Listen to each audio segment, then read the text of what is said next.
what's going on here and what you see behind me, this pile of chips and leaf material, this is Lauhala, or pandanus. And it's been used for weaving and making all sorts of stuff with for thousands of years.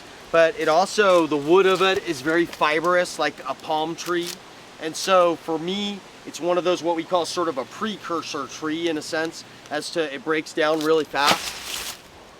And so the way we're using it at this moment, our coconut trees behind us over here that were planted on this property already, they were planted too close to the Lauhala.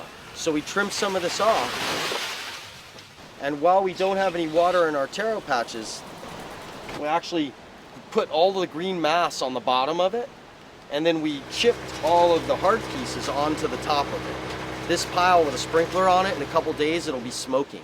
It'll be smoking because there's so much nitrogen in it. And that nitrogen basically heats it up. That's what we call thermophilic composting. So we're taking something that we had to take out of the landscape because it was a problem, and now we're gonna use that as fertility for this lo'i, or taro patch here behind me.